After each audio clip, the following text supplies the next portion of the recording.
5, 2.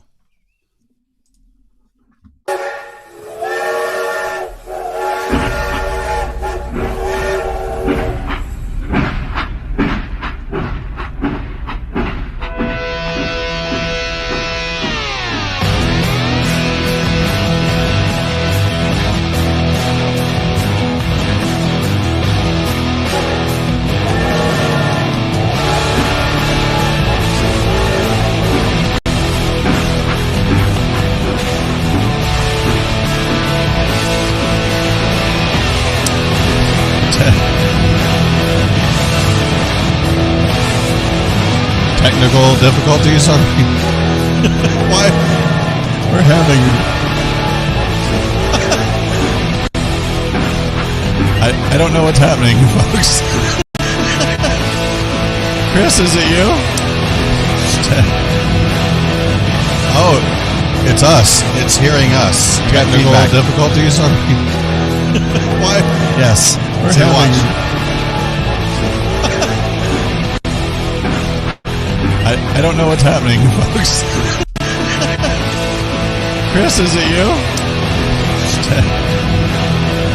Oh, it's us. It's hearing us. Technical difficulties are why?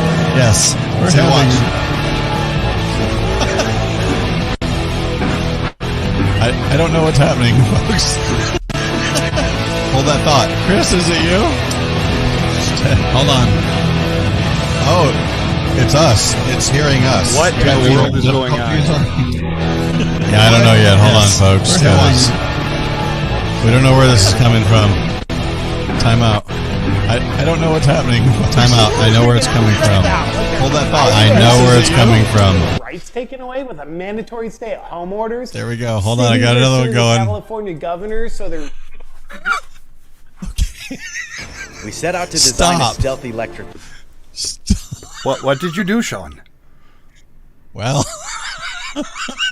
welcome to the shit show. I'm so sorry. Welcome back. Welcome home. Live radio. Welcome home from a week of. Yeah, so I didn't even know that I had a YouTube open, and well, guess what was on, and I guess up, and just decided to start playing by itself. Our show. Whoa, in a loop all by itself.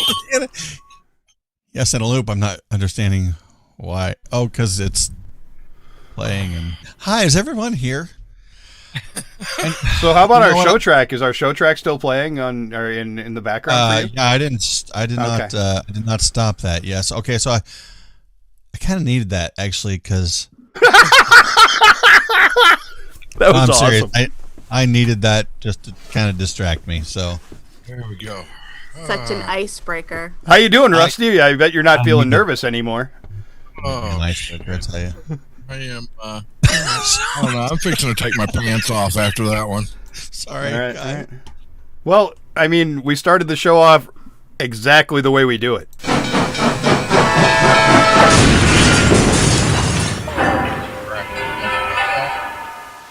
It's a train wreck.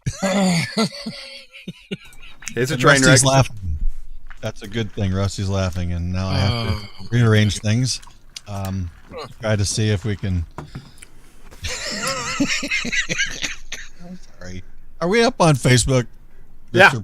Yeah. Okay. Oh, wow. Yeah, we're live on Facebook. We're live on YouTube. We're live on Mojo 50 TV this evening.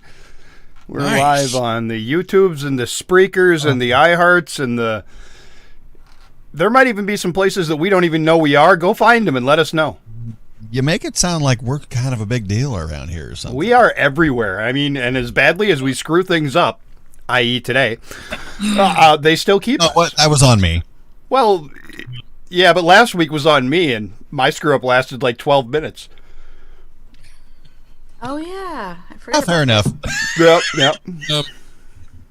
Look, we are a big deal in our own minds, okay? It's a very big deal.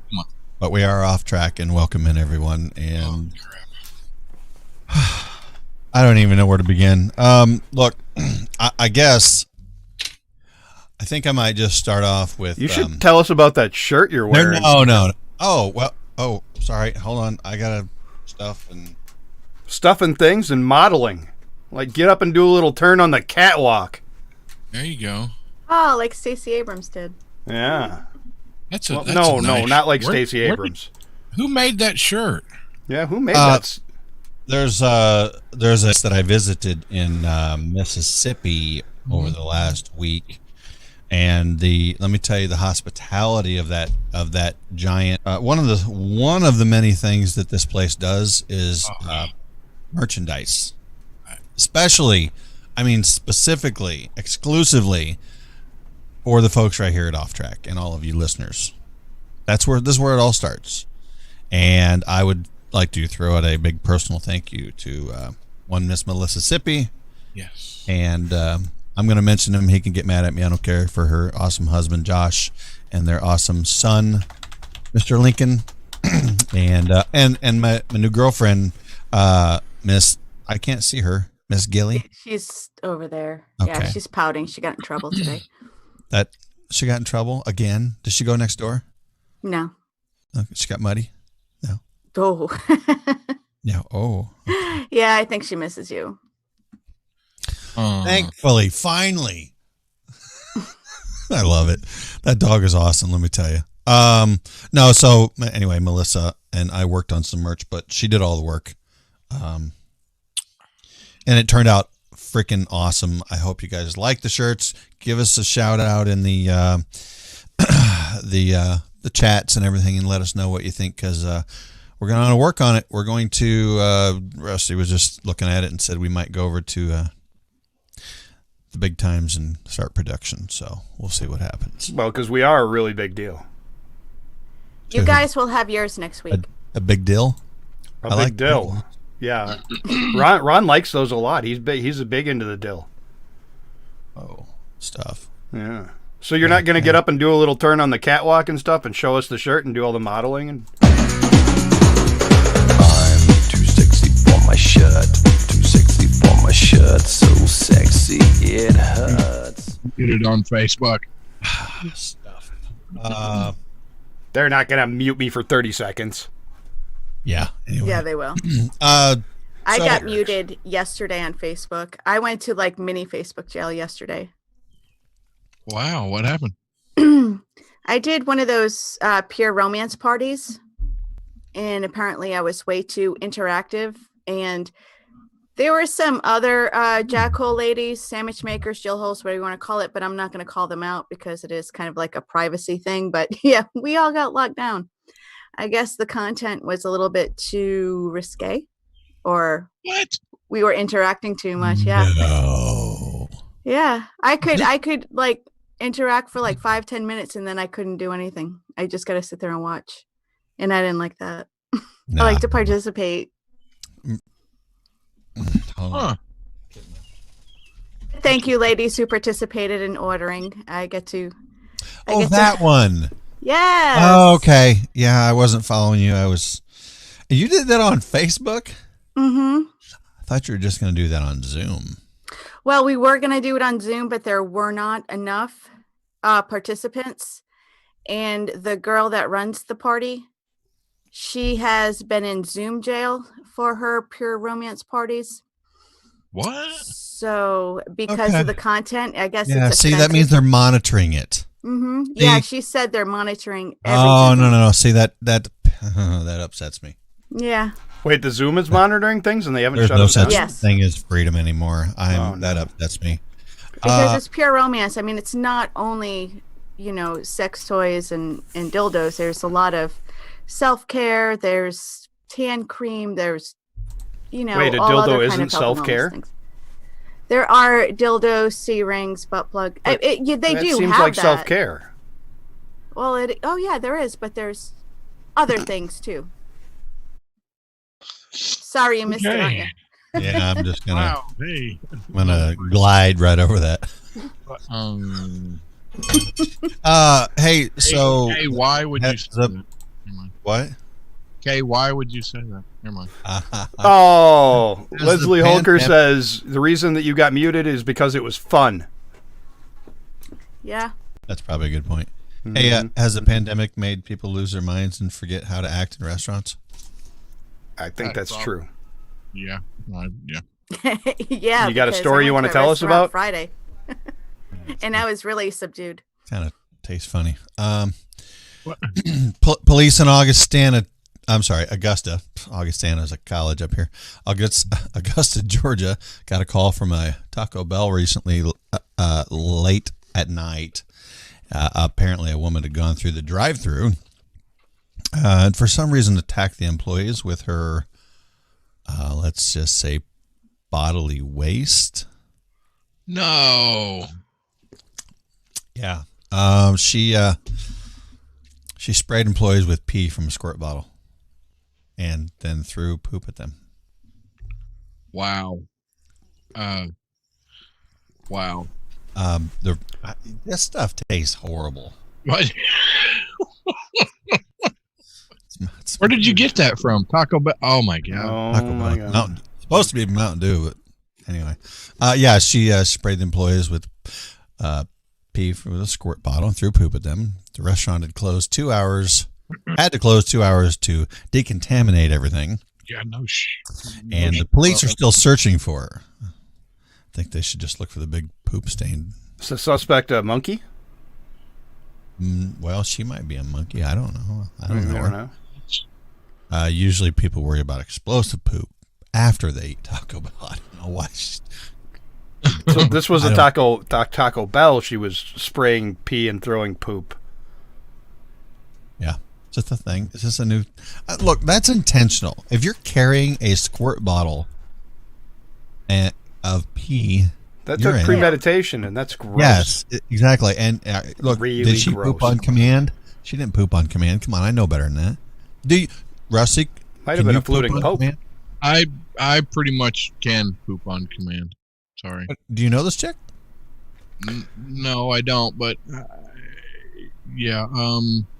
Gross. That's, maybe I'll get to that later. Yeah, there was some. There was some setup time. She was like sitting there. I'm gonna take this poop. And I'm gonna put it in. I'm gonna pee in this squirt gun, or however she got it in there, and that is. I'm gonna guess there's a little bit of maybe some mental health issues going on there. Maybe I'm not a mental health doctor. Huh? There's that one chick. No. Yeah, you do. The one in Maine. Oh, okay. Oh yeah, that one. Mm-hmm. Yeah, that one chick in Maine. Okay. Apparently had a kind of like a dumpster fire Mother's Day issue. Really? Yeah. She's got a 37-year-old son named Thomas. He did a bunch of drugs and stripped naked. Stole his mom's car. That's it. That's all? No. Oh.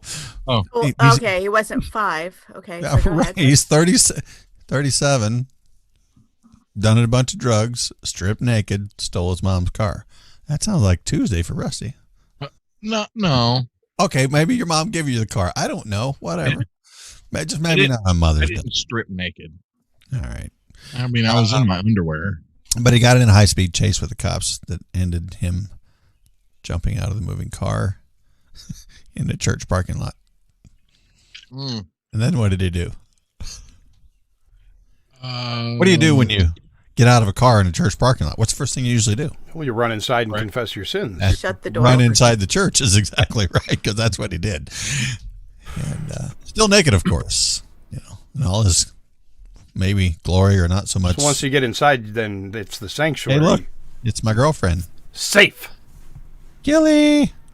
I wish she could hear me. Gosh.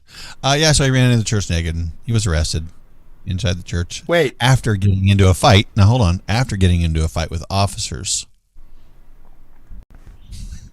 Happy Mother's Day, Mom. Naked in a church. Hi. Fighting. Maybe not the clock tower, but yeah. But You the taking church notes, or? is a sanctuary. Everyone's welcome. And he's Come safe as you there. are. He got arrested in the sanctuary? It's a sanctuary church. Oh. Apparently not a sanctuary for criminals or naked people. Yeah. I don't sad. Very sad. I mean, Rusty, you want to try it out? No. You're assuming he hasn't already tried this out. No, I don't. Uh-huh. Rusty's been naked in a church. I cannot. I thought he's just been naked and afraid. I cannot confirm or deny that. I think he was telling me a story about being naked right before we did the show, wasn't he? Oh, he had to de-pants himself. I think Rusty has audio of this next little snippet story. It involves flatulence, I can tell you that. Right. I don't know if this guy's going to live this down. Police in England chased a guy into the woods. Mm-hmm. They were able to find and arrest his ass. Because he farted so loud he gave away his hiding spot. Oh, dear God. That's he was hiding in the bush. Huh? He was hiding in a bush and blew ass, which blew his cover. Blew his cover. That's a whole new meaning. And in the police report, the cop who caught him said, "I was almost out of wind running, but luckily the suspect still had some." He got him. He got a second wind out of that, didn't he? The cop was out of wind, so the criminal blew. That stinks so bad. This is a dirty story. You're so childish. We don't have to do all these. I could go on and on and just bore the heck out of people. You got any fluting Pope stories? You know, that's funny you mentioned that because from thepolitico.com on the 1st of May, I don't know if anybody had heard this or not, so I don't care. I'll read it anyway. Poop could help stop the pandemic. No, really. You guys heard this? Poop. Stop. Yeah, help stop the pandemic. Okay. Not at Taco Bell. No. Not in the woods. Gonna get you caught. Uh-huh. Federal government is eyeing a new strategy for monitoring the spread of the deadly coronavirus. It involves poop. It's not the thing where you put somebody else's poop inside of you to cure a disease. There's a term for that. I don't recall what it is, but I know a few people. A poopidectomy or it's an maybe. It's a poop to me. Poop to me. Poop to me. Yeah, it's a colon thingy, and they transfer semicolon good bacteria from one person who they have to match. Things have to match up between the two people. And thank you, that one chick from Oklahoma. She says she loves the shirt. Yeah, there's a term for it. I'm sure someone could put it in the chat, whatever. But yeah, there's a thing. The U.S. has struggled to keep pace with other advanced countries. I thought we were supposed to be first in the world with technology and things. Yeah, they're testing things in the coronavirus world, and now it is considering tracking the spread of the virus through sewage systems as a way to predict where the next hot spot may be. Rusty, can you see the hot spot in your drawers? Only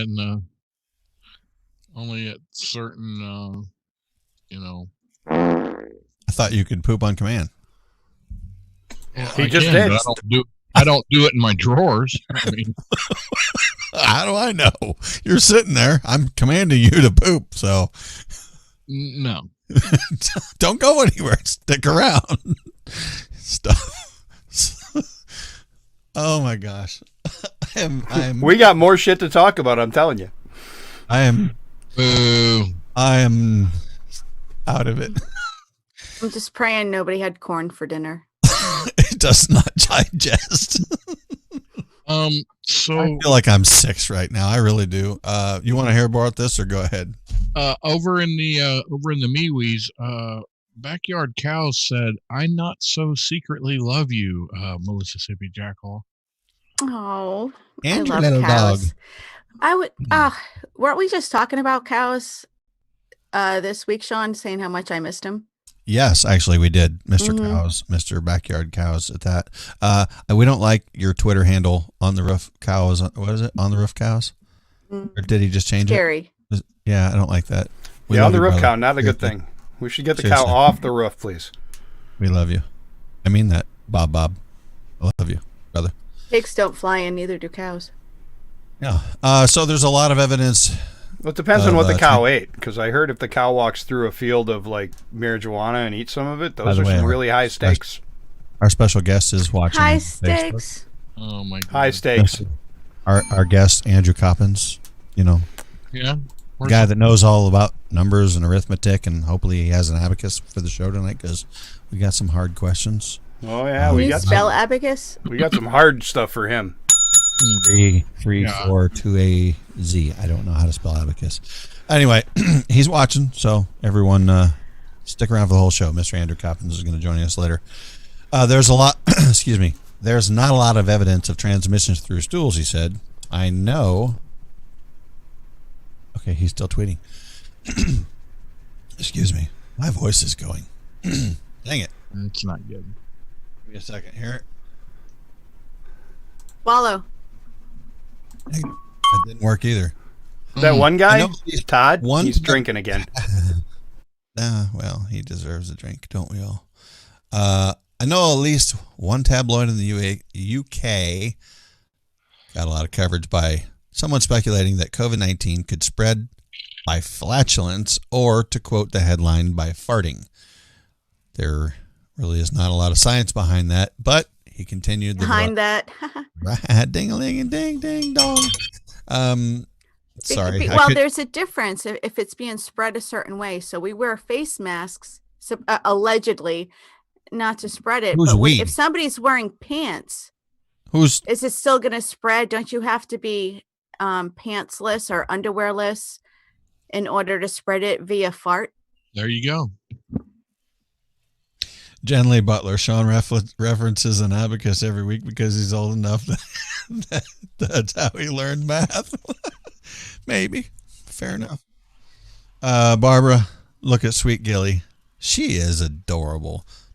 I miss that dog. But he continued, the virus can sometimes be present in human waste, and that may be a feature, not a bug. So, I mean, look, if they could get some, they're going to find something out of this. I just wonder how they're going to implement it into, helping. Not just come over here and sniff this or rub this on your face or, So are you guys seeing a lot of people still wearing masks where you're at? Go ahead, Melissa. I do. I went to Walmart yesterday. I went last week. I didn't see one person wearing a mask. I went yesterday. There was maybe about 20% of the people wearing masks. On base, if you go to the exchange or the commissary, you have to. Otherwise, you can't come in. But generally speaking, I'm sorry. I am extremely distracted by MeWe right now because Timmy is bringing the gems. Did you see the cow? Yeah. Yes. Well, now I'm looking at Peter farting. Oh my goodness. Yeah, Family Guy flame. and the fart and the flame. Yeah. I think that's a No, COVID cure right there. By the way, the answer is not to wear pants. Not wearing pants. It's to not wear pants. So jackals are That safe. is the way. So you can't transmit corona via flatulence if you're wearing pants. Well, because it gets stuck in your pants and then it follows you around all day. See, if you just back up to a corner and let it out. And Or if you're in a bathing suit in a pool and it goes up your back and out your whoa! Bubbles. Now see, Nipples. that didn't just happen in the pool. If I was at school and I had my shirt tucked in, and I'm sitting in the desk, oh crap. Wow. Back. We just wasted the first half hour already. Let's see if we can get it right for the second part. Stick around, guys, for some more Off Track.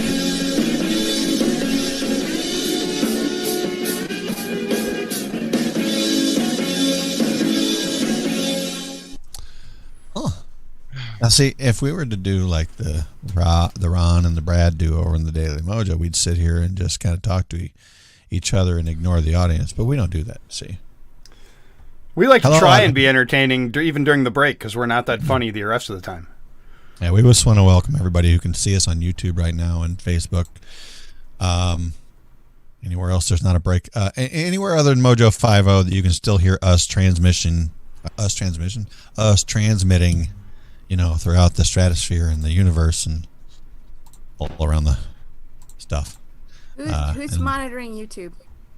I'm not. Actually, I need to see if Miss Veronica is over there. I had it up, remember, and it started playing in a loop. Well, you had it up, and now it's not up. Let me go back over to... Kloppenberg over in MeWe said, F it, I'm going to party in here. All right. Okay. He's setting transmitting. Okay. Where's the live button? All right. So Veronica, yes, she is watching. Hey, girl. Now, Miss Veronica, giving her a big time shout out. I've known this girl for 26 years. She's like one of my best friends. She still likes you? Probably not. I don't know why she would. I mean, you know me. Why would no one like? Anyway. Yeah, she's like my sister. So love her. I talked to her and my two bros, Brian and Jethro last night. And no, Jethro's not his real name, but that's what we call him. Ronnie calls him Rutro. That's Veronica, Ronnie. Love all three of you.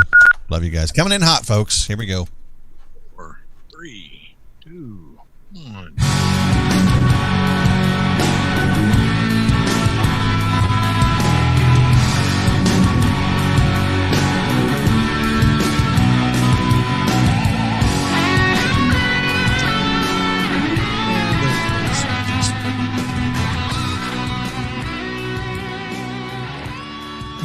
Welcome back.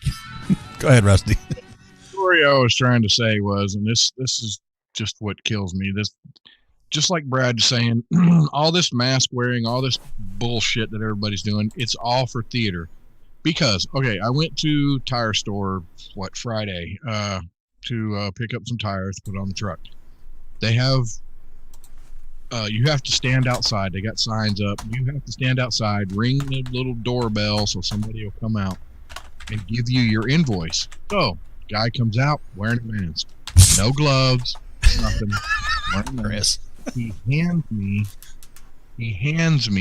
barehanded an invoice and hands me a pen barehanded to sign that invoice. Are you serious? Yeah. So I signed it, handed both things back to him. Now, what was just accomplished right there? Nothing. Not freaking thing. Have you Nothing. had problems? Does anybody pay in cash? Are people having a hard time accepting cash now? No, nobody even thinks about it. As long as they got their little mask on their face, they're fine. The guy into the woods. He hands me barehanded. Oh, that's not me this time. That's Chris. There you go. Bad boy. Bad boy. Sorry. Go ahead, Rusty. It's all garbage. Okay. Yes. No, I don't believe that that COVID is fake. Okay. Yes, it's out there. People are getting sick. And yes, some people are dying. But to do all this other bullshit is making me insane. And I see people all the time driving around with masks on in their car. So I hate the phrase because it reminds me of a sounder I like, but that is way too long. To be fair.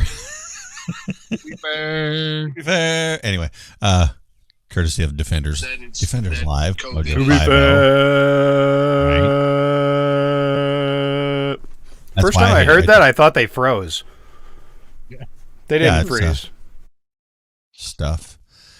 Anyway, so I went through, obviously, the Taco Bell drive-thru today, and they had their plastic gloves on, they had their masks on, and there's no one in the store, so they're doing that in their store.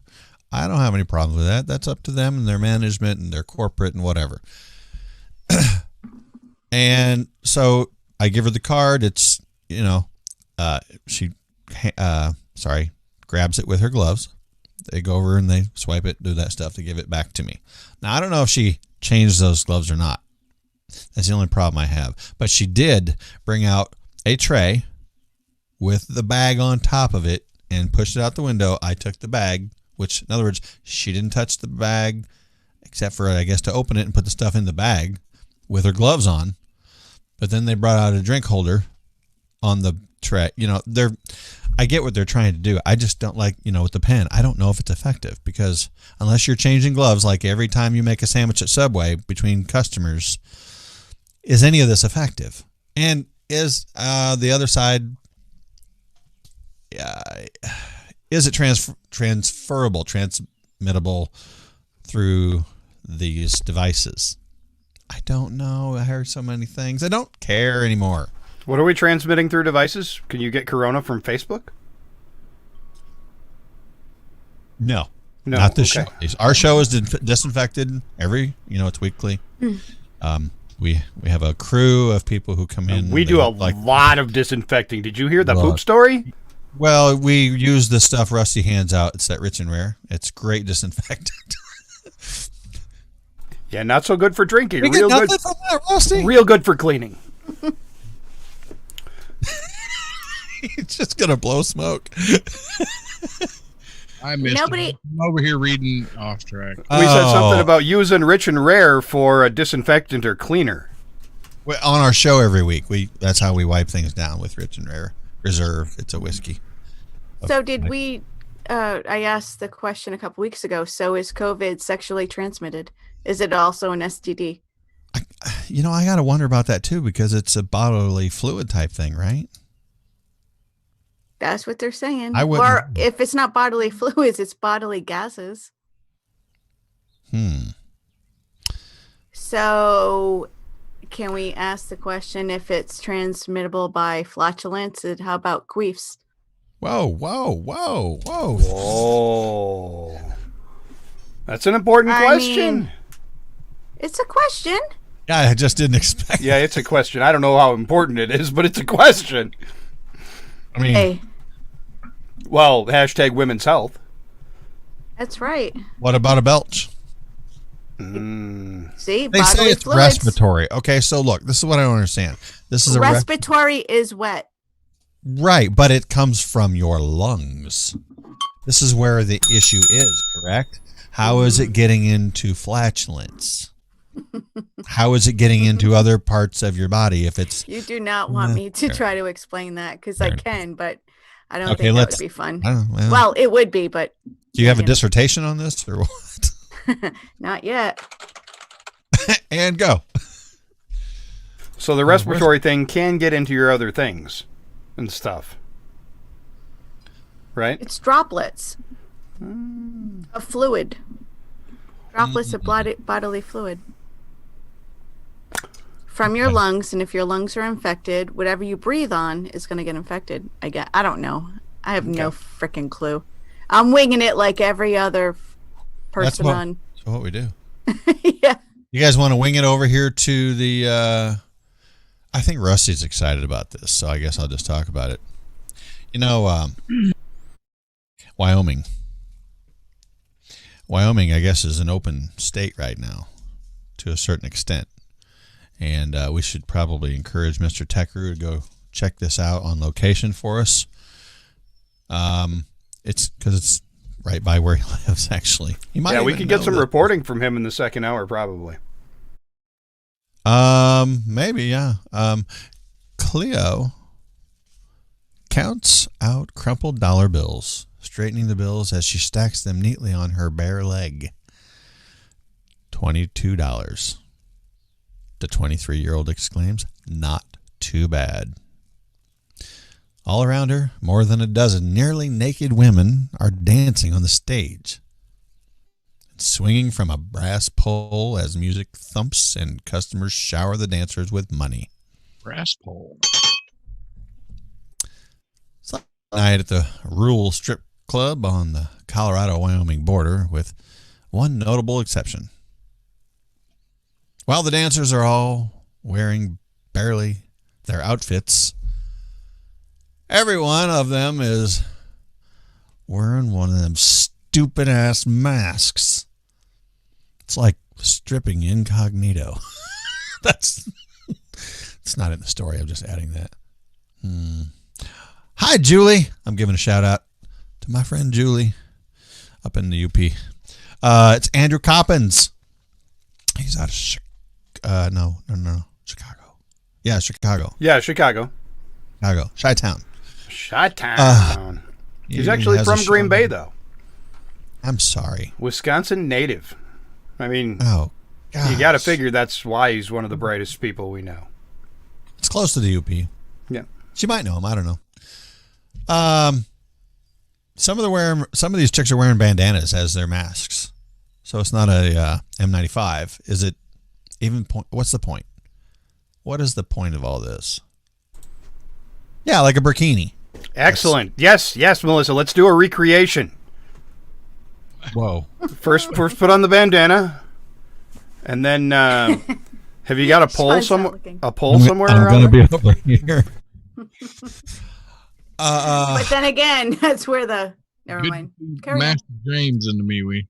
You don't want me to bring that up again. So Master James. They got this. They're doing the social distancing and wearing masks at a strip club. I don't know.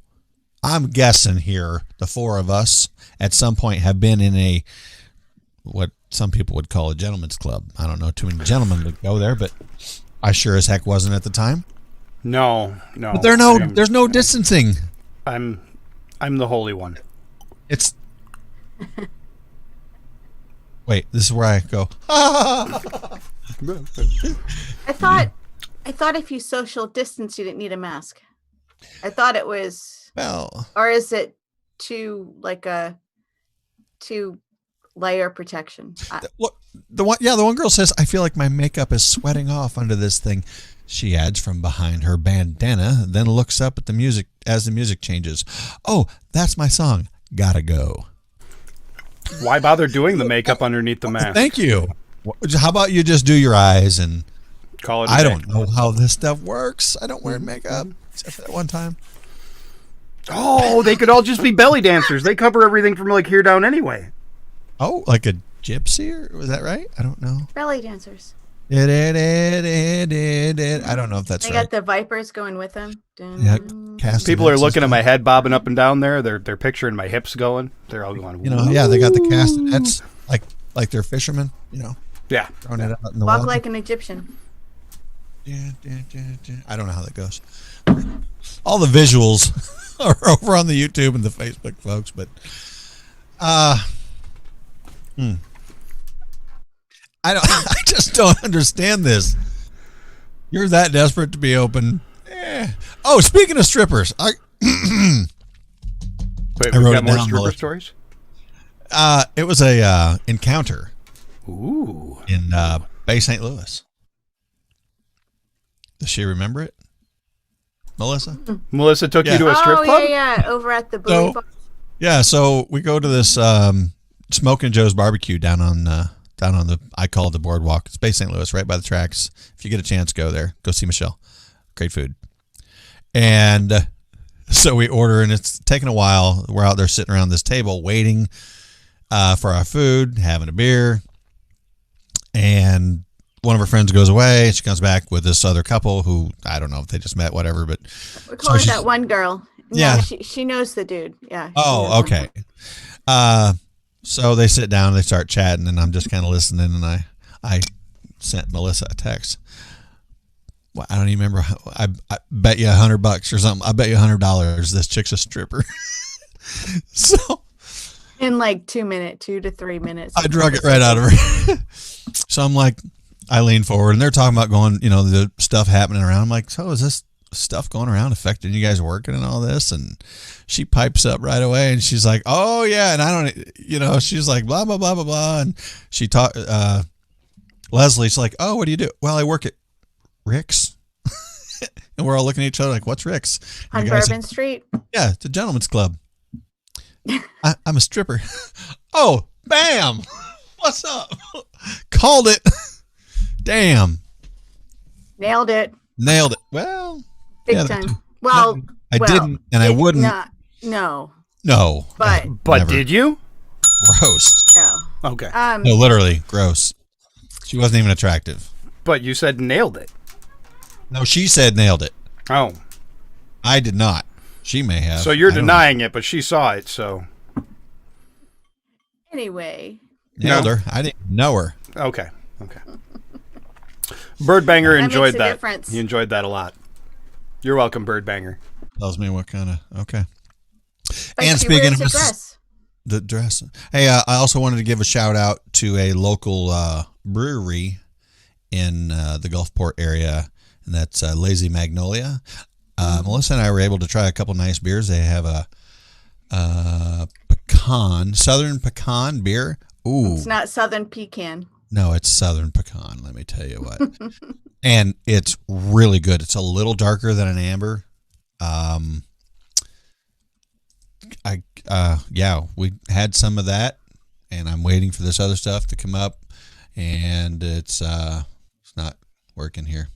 Dang it, I can't get in. What was that stout we tried? We finished them off while making merch. Oh, well, didn't you try Yingling for the first time? Also? Yes. No, not the first time. Oh. No.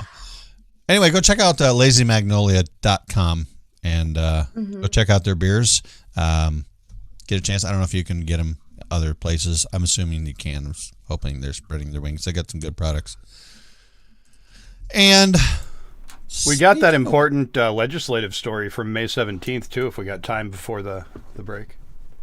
Get it? So on May 17th, Washington launched an investigative salvo under Great Britain's fiscal and judicial attempts to maintain control over Americans, with its sights set on protesting the policy of taxation without representation. Washington brought a package of non-essential resolutions before the Virginia House of Burgess. So was this May 17th. Like 17. Sounds like it could be happening today. Yeah. Oh, yeah, 1769. This is George Washington. Brought a salvo of legislation against Great Britain's fiscal and judicial attempts to maintain control over the American colonies. There we go. With his sights set on protesting British policy, taxation without representation. That was in a coffee commercial recently. Really? Yeah, Who did that taxation without There were weasels or woodchucks or something. And they were... Quit checking my wood. The resolution drafted by George Mason, largely in response to England's passage of the Townshend Act of 1767, decried Parliament's plan to send colonial political protesters to England for trial. Through Virginia's role, the governor promptly fired back by disbanding the House of Burgess.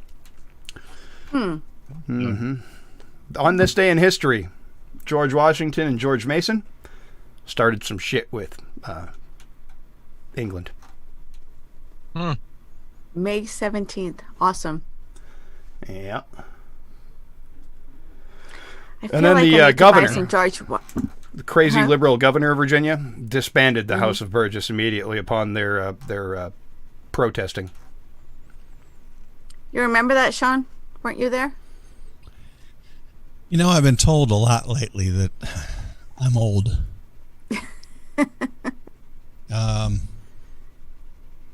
Sure. Then there was the Tea Party. Oh, yeah, that came when I was a little older. Yeah, this Tea Party came shortly after the House of Burgess was disbanded. Britain's House of Lords learned of the Sons of Liberty, a revolutionary group in Boston, and assembled an extra legal convention. What is extra legal? Extra medium legal. That mean not legal? Extra legal? Yeah. It's Or like does it mean super it's duper. way legal? Super duper legal. Huh.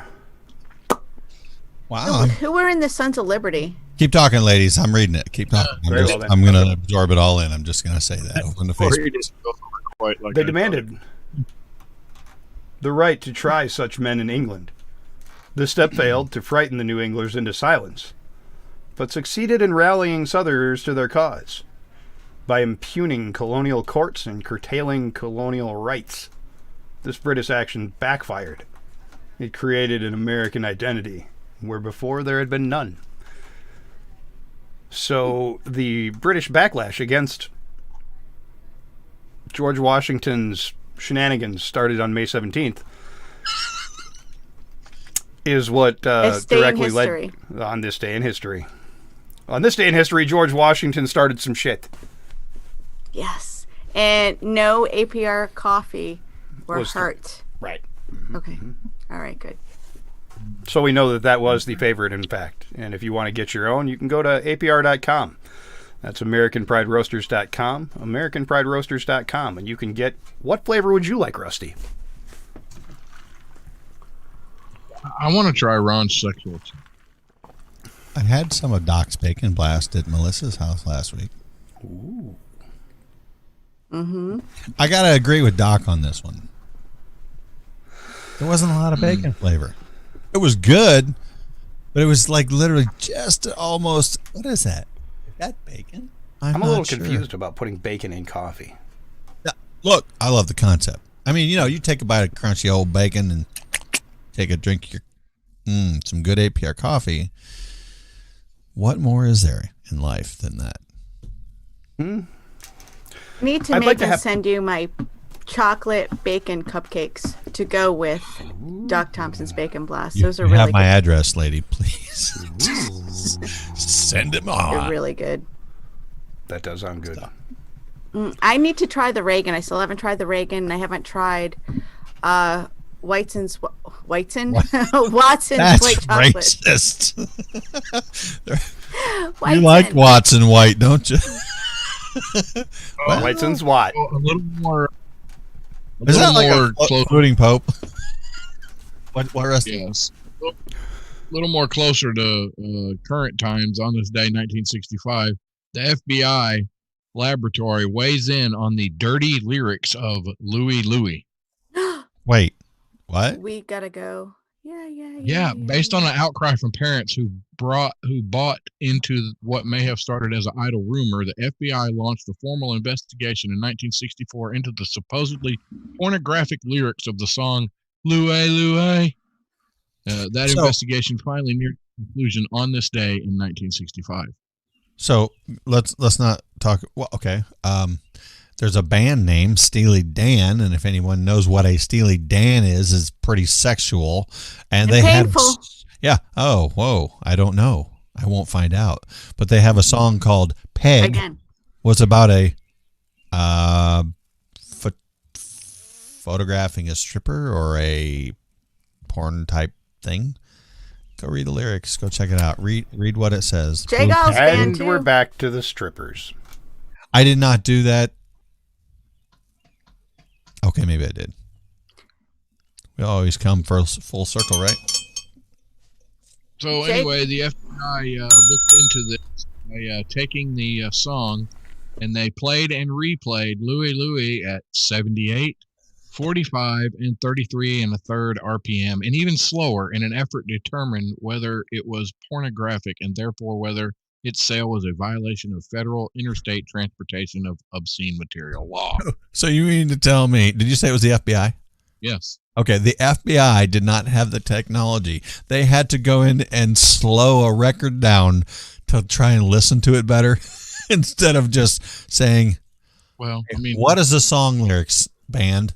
1965 records was high fidelity. I mean, that was high tech. That was the... Fair enough, Jen. Isn't that the Ohio State fight song? Who sang Louie Louie? Anybody? Hey, we gotta go. I don't remember. Louie Louie.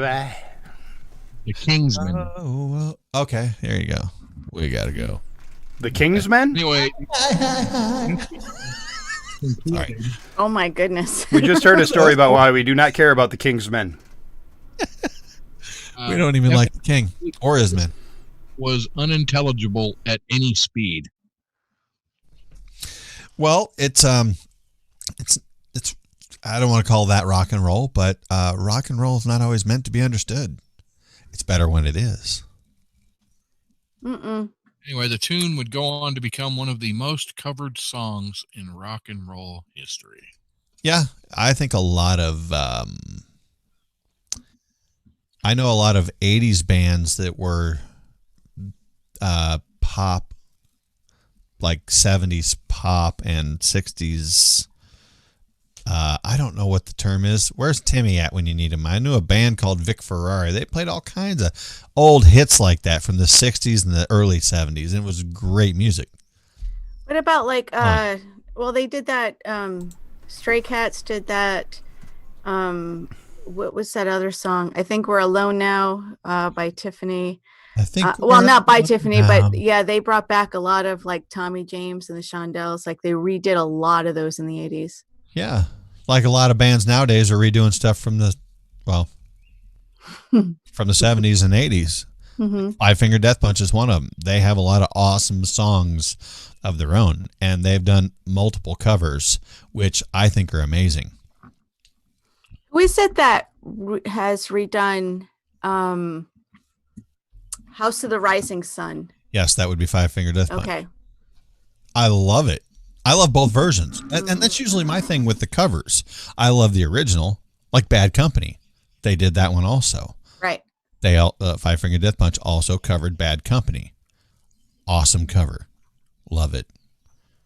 They were playing that yesterday at Vanessa's, that one girl's house.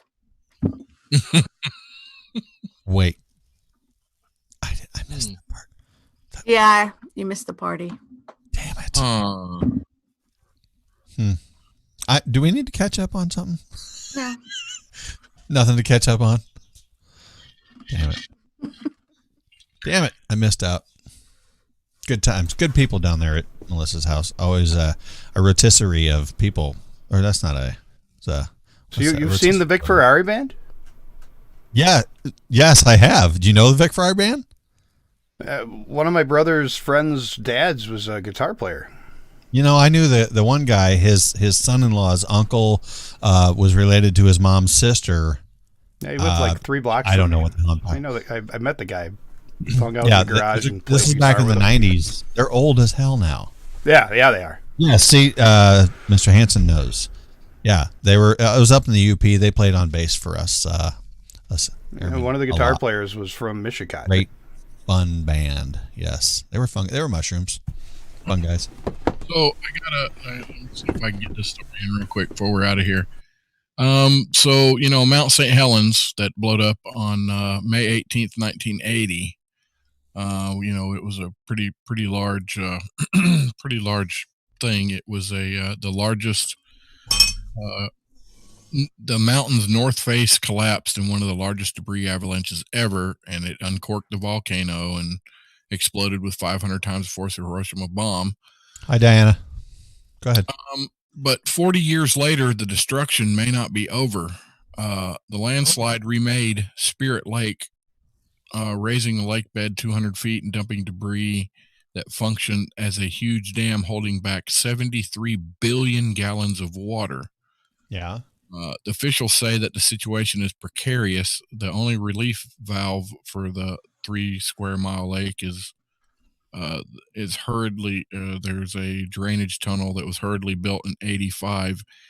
It is deforming. So this may Smiley. collapse.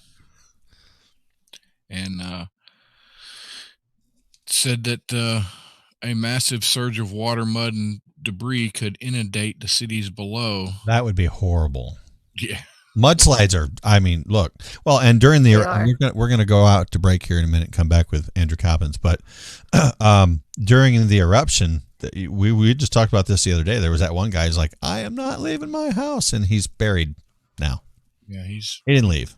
No, he It's died. probably like the people over there in the Pompeii area. Yeah, Just kind of. it Really? killed the chain of events killed 57 people, thousands of animals, and took out 250 homes, 47 bridges, and 185 miles of highway. That's a lot. Yeah. That's a lot. We talked about Krakatoa and Yellowstone the other day, too. We should talk about that sometime here on the show. You did what to your toe? That's funny you say that because, yeah, the doc said it's not fixable. Anyway. Hey, guys, stick around. Andrew Coppens on the other side of the break. Get your questions out in the chats. We need lots of questions about numbers and things. Stuff. Yeah, stick around. Get derailed right here. Off track.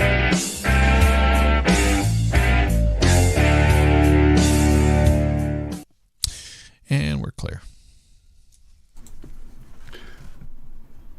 So Barb and Leslie were looking for Bird Banger, and I told him he was over in the YouTubes. And then I told Bird Banger they were looking for him, and he says, I don't support that Facebook stuff. So now the Leslie and the Barb. he's missing the party then. Well, Everybody's- no, Leslie and Barb came over here, and now the YouTube chat's going. What, you mean it's going off? Yeah. Let me look at it here. So there's people. Okay, well, it's about split. You know what? I'd like to get everybody on one video. I don't know if the Facebook is good for the new people to find us, and I think the YouTube actually streams better. So if you're watching us on both of them right now, and you like listening and watching it, go over to the YouTube. You'll get a better stream quality, I think. yeah, and invite your friends when you leave Facebook to go to the YouTubes. Yeah. You know what I mean? And Like and by all means, subscribe. thank you. Like, subscribe, hit that bell. Wow, so you can slurp like Chris. Get notifications. Oops. And you'll get a notification every week when the show comes on. Or well, that's yet to be seen for my future schedule. So we'll see. The cool ones are here in Facebook, Jen Lee Butler says. And then Audrey says, I guess I'll go over to YouTube then too. Come on, now watch. Everybody's going to leave the Facebook. Jen says, just Leslie said we're ladies. We talk whether we're using our fingers or our mouth. It just happens. Jen, don't make me tell you. Don't make me tell you. Just stuff. Let's see, Jeremy. Where would you like to? Where you know what?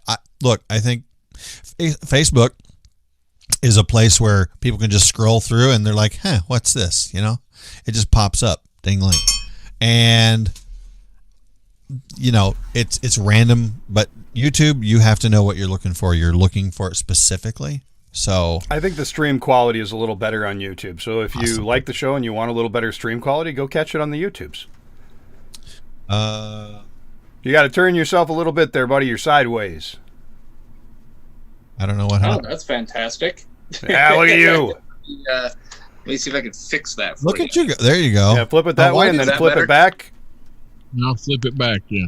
There it you is. go. There it is. Jen says, Rock "Tell on. me." Well, Jen, What's up? we're I can't promise coming on the show is going to help you any, but hey, it helps us. So thanks. I'm not going to tell you where to go unless it's privately. So there's that. Yeah, I'll tell her where to We're go. all good. No, I'm gonna. I'm going to mute myself and have a cigarette. We'll see you guys probably just after the break. All right. Well. Stuff. Okay, so the numbers on YouTube are going up a little bit, and the numbers on Facebook are staying still. So good. Maybe new people are joining us, regardless. And of course, we got the. All right, no pressure, Andrew. Just bring content, be funny. Just On that note, no. huh. You know, there's an old joke when your kid got in trouble, you'd say, "Go to your room," right? And then when you became an adult and you wanted to tell them where to go, tell someone where to go, you'd say, "You're in trouble. Go to my room." Here we go. Stuff 3, and things coming in hot. 1.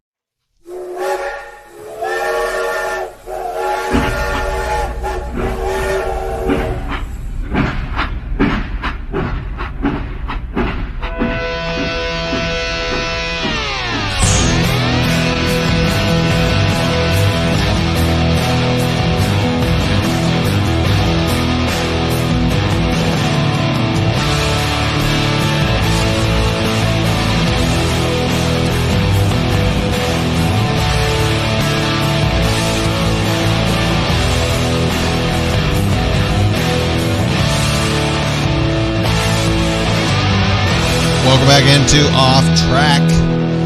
Guys, real quick before we get started here with our special guest, Mr. Andrew Coppens, I wanted to tell everybody in the Facebooks, I know there's some folks over there who don't normally listen. There's a couple of you out there, so I just wanted to say, obviously, you can find us on Facebook, mojo50.com. We're actually, I haven't looked, and Chris isn't back yet, man behind the glass, but I think Chris got us up on mojo50.com, I think right now, actually. And, of course, we're on YouTube, Spreaker. Gosh, Rusty, the list goes on. Do you remember him? It's pretty much everywhere now. Yeah, we're you just search for us, you'll find us there. right. Anyway, welcome in, Mr.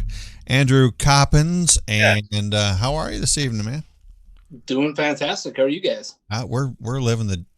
I think it's a dream. It might be a nightmare. I'm not really sure at this point. But I was gonna say, is it really a dream for Rusty, or? Yes, it is a dream. Absolutely. Oh my gosh, my stuff is blowing up. So you're on what? You're at 6 p.m. Eastern on Saturday. Saturdays, right? Okay. I was reading when we had Pat on the other night. I was reading the schedule stuff, and I don't know if they changed it or if it's just the way I was reading it. But I was reading. I'm like, oh, you're on at 4 p.m. and 1 what? No, it's 4 p.m. Eastern and 1 p.m. Central. You moron. But no, ain't he? I thought that was Pat. I thought Andrew. he was on the Pat Oni Matthew Holloway show. Isn't that what he? Oh no, Dude! What? Wow. I don't know. that's not the threesome they were talking about. Oh, look, everybody. I'll tell you what. If you've never heard Andrew's show, I guarantee you, if you listen to Mojo 50 at all, you've heard By the Numbers, which is it's the bottom of the hour, 2-minute. I call it a gig, right? Yeah, that was something that I was able to do over the past year or so, but it's kind of gone by the wayside lately. But yeah, that's how I got my start here at Mojo 50. I got to tell you, I think that was a personal favorite of Doc's because it's very informative. It's literally by the numbers. You get data, and I think after some of the hilarity has ensued for the Daily Mojo and across all the other shows, during that bottom of the break 2-minute, it's good they throw that in there. Yeah, I know. I always felt smarter after listening to it for a minute or two. Yeah, but he has his own show too, a real show, not just the By the Numbers. Yeah, I know. Yeah, that's gone now. We did that. We did that already. Damn it! We did that. I already did that, Chris. Hey, Chris, did you actually get us up on mojo50.com this evening? Yeah, we were on Mojo 50 TV for the first half an hour, and then it froze on me, and I wasn't able to get it restarted, so I let that one go for the night. So we were there for half an hour. We'll try it again next week. I can try to get That up. sounds very much like a personal problem there, Chris. I couldn't get it up. It was bad.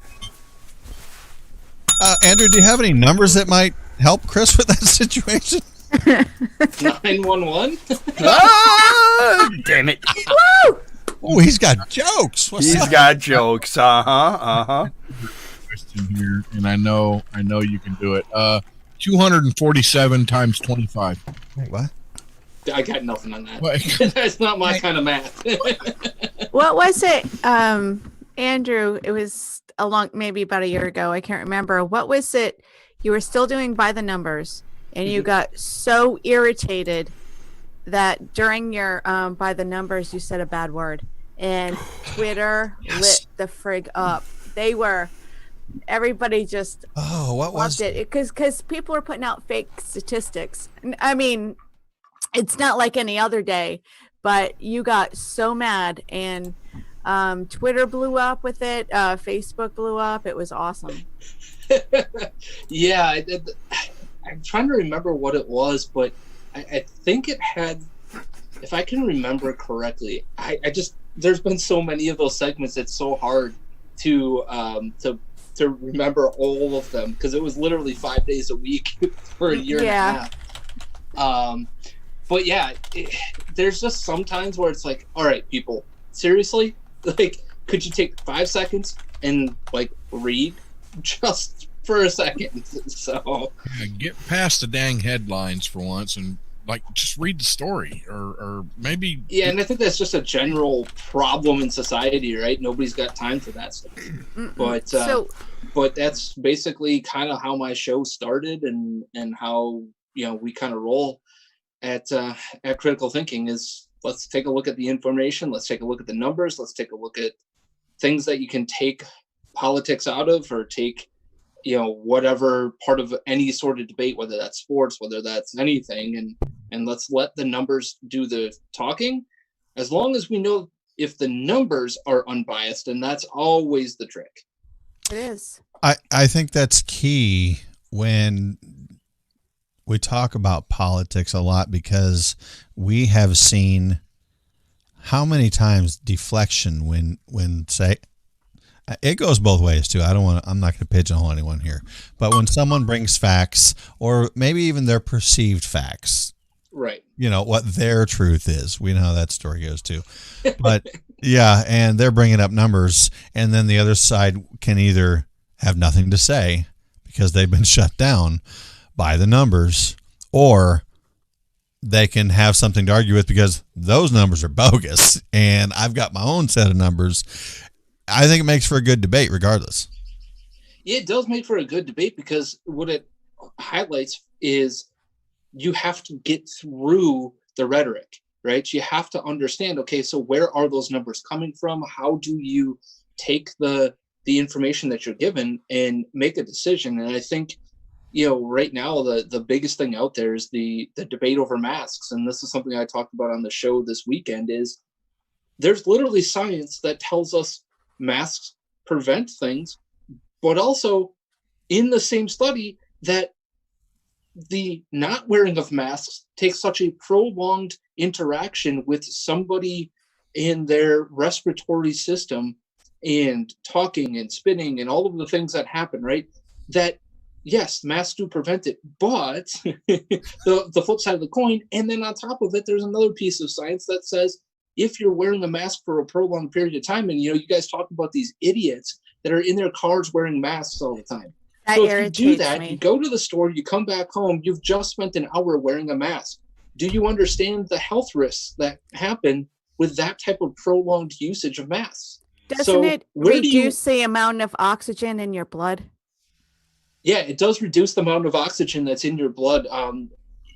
The study that was done of healthcare professionals who really do have prolonged periods where they're wearing masks all the time, regardless of coronavirus.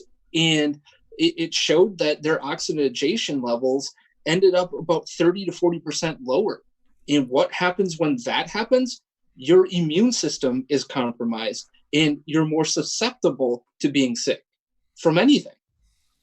And you must be fatigued from that amount of loss of oxygen. Yeah, and that leads to other issues when you're talking healthcare workers, when you're talking anybody, right? Your ability to make decisions lowers. Your ability to function, use your body to function, use your brain. And that leads to issues where you might see mistakes made. How does somebody get a leg chopped off that's the wrong leg? That can happen because fatigue. You're so masked up, you're so low on your oxygen levels that there's a lot of issues so when we look at this debate, it's like, well, how do you make a choice? How can you just uniformly make that choice and say that we must do something? And that's kind of where I came out on that is science tells us it's good, but science tells us it's bad. What do you do? It's subjective. It's subjective to it. None of this is across the board, even by state, by occupation, by environment. I'm not a scientist. I'm Can you just use the observing numbers, here. though, to then tell a different story? They can. Because we got some Yeah, people they telling us one can. thing You and some can people telling manipulate us that data. another. Okay, here's one of the, I want to make sure I get this in. One of the questions I really wanted to ask you about numbers is that what about the numbers being fudged for the amount of deaths? Like if somebody dies of a heart attack, but also had corona, but actually died because of a heart attack, not the corona, are they fudging the numbers to make it higher than what it really is? Or because I heard a statistic out in Colorado recently where it's actually 20% lower, I think, from what they originally predicted as far as coronavirus deaths. Yeah, and in Colorado, that's correct. It sounds like they were over. What they were doing is exactly kind of the example you're using, where if somebody had died of other causes, they were labeling it as a coronavirus death, and that's happening across the board. And that's something that Deborah Birx had talked about in her talk about a month and a half ago. So when I look at those numbers, you can take them at face value because they tell a story, but the hard part is, what is the full story, right? Yes. I'm busting Chris's balls over here. Sorry. I just started typing in the YouTube and realized him and I are both typing under the same thing, under the same name. And I have to pause this action for just a second here to yell at. The issue here, the real issue is that we have no way of knowing what the actual numbers are. We can only go by what they've given us. And so you can make an assumption that the numbers are probably elevated in certain areas, but in a place like New York, the numbers are actually probably lower than they actually are, because there are people who are dying who have never been in the health system. And so They're what they're at doing home is assuming right. situations after the fact. And so we really have no way of knowing what the real number is. We can make an approximation of the real number of deaths. And to the point of comparing this to the flu and all of those types of things that are going on, people also need to realize that the flu death numbers are an approximation. They're not totally accurate either. That's right. I think there's probably a lot of countries out there who, whether it be from technology or just they don't care, aren't reporting anything. Yeah, and it's part of how China can get away with it, right? Because their government is really controlling the data at a macro and micro level. Whereas that's not happening necessarily here in the United States, because you've got this federal system, right? Where the state of California, the state of Wisconsin, the state of Illinois does their own individual thing. And that's part of the issue I always had with the modeling, is that even if you know how a state is reporting the death numbers, even if you can take that information and understand it, how do you put a margin of error together that's 50 ways different? It is such a intricate situation that you cannot possibly predict with any level of accuracy, and that's exactly what we saw. Yeah, I think, like you said about China, I think that there's probably a lot of countries over there, or a good number of them, like the North Korea. I don't know. I was just going to ask, North Korea. Yeah, I wouldn't trust anything they're telling me. None of them. No. And I did read something, and it's been probably a couple weeks ago. I think I mentioned it before. Excuse me. About India with their massive population not necessarily being able to social distance, as they call it, in a way that maybe other countries are able to do. And they're not having the amount of issues or the numbers that the rest of us are having. So, and I don't ever know who to trust. I don't trust any news source at this time. So I just don't know what to believe, because I'm so skeptical. I don't care if it's a right-leaning platform or a left. I just don't know what to believe. Yeah, and I think that's where I come down to, is that it's very difficult to know what to believe. Even if you analyze the numbers, analyze the data, or the sources that the data analyzers are using, it just comes down to me that I think it's all about making your own personal choice. Yeah, you can inform absolutely. yourself with the information that's out there, but ultimately what might work for you might not work for me. I might have a an immune issue that you don't know about. So I might, or you might have an issue that I don't know about, right? That might prevent you from wearing a mask or whatever. And the biggest thing that I harp on is just the idiocy of these people. I mean, I can walk down the street and people are like, yelling murderer if you're jogging down the street without a mask and all this. It's just insane what's going on. Have you ran into that up in Chicagoland area? Oh yeah, absolutely. All right. So is there let's stereotype this. Is there a stereotypical type of person or a type of mindset that usually comes from, or is it across the board? Absolutely. It's the person wearing not this style of glasses, but a very specific, maybe 1950s style of glasses. They've got, the super cut and, everything is fine tuned. Perfectly manicured beard if they have one and they've never chopped wood in their life, something skinny jean wear. They may be called hipsters. Oh, the not-sos. Oh my gosh, what is that? It's a rifle. Ah! What do I do with that? The long gun, baby. A couple of housekeeping notes. There's a Mr. Jackson, Dan Jackson, in the Facebook thread. He was very confused about what show he was watching because he said this was entirely too serious. He had to check and double check the name. Let's get unserious then. So what do you do for fun in Chicago when you run around streets naked? Oh Lord, that's Izzo. That's not me. Oh, okay. I didn't see that coming.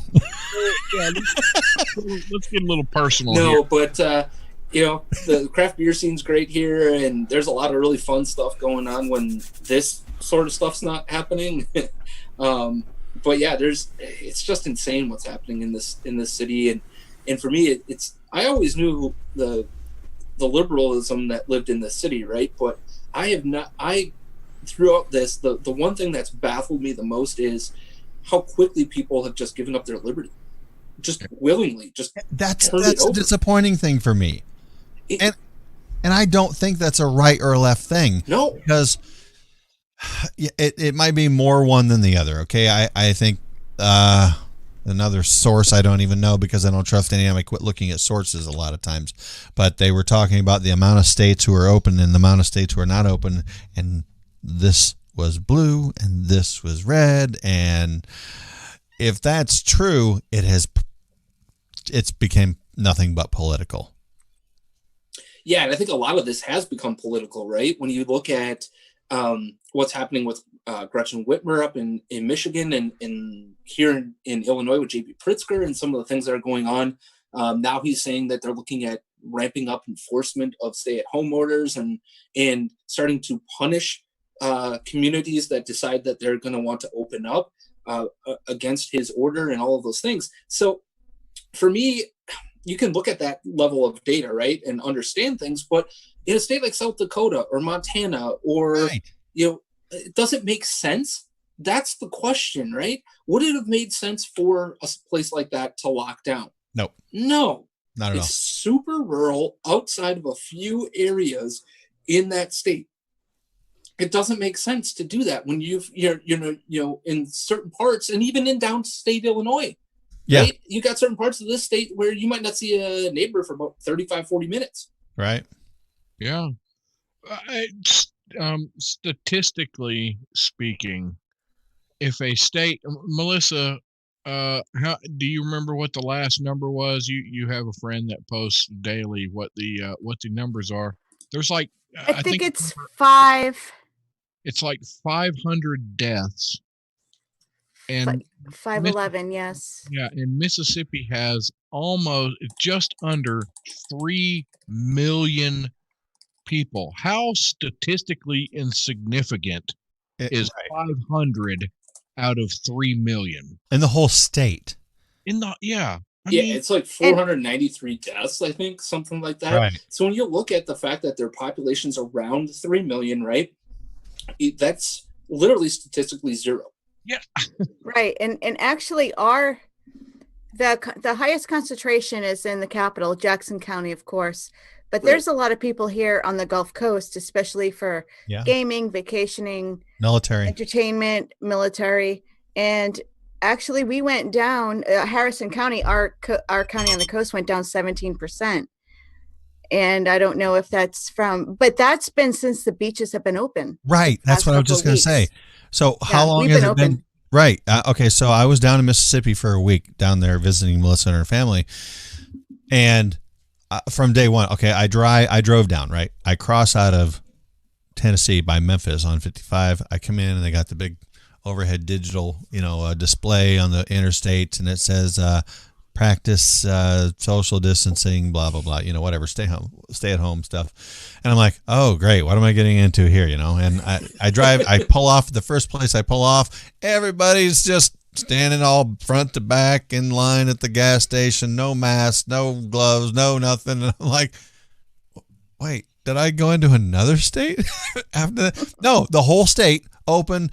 No one's worried about anything. Now, we did go into a couple restaurants while I was there, and the people working at the restaurants, they were wearing masks. The one had us, when we got there, they had us put some hand sanitizer. Juan Tequilas. Shout out to Juan Tequilas. Awesome Mexican food, Juan Tequilas.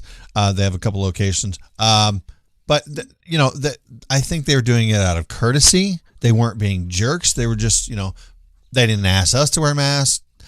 Yep. I think they were just doing it maybe to make their clientele feel welcome and better. I don't know. I don't have a problem if you wear a mask. Same thing in the Bay. They were all wearing masks, but the employees had to wear masks, but the customers did not.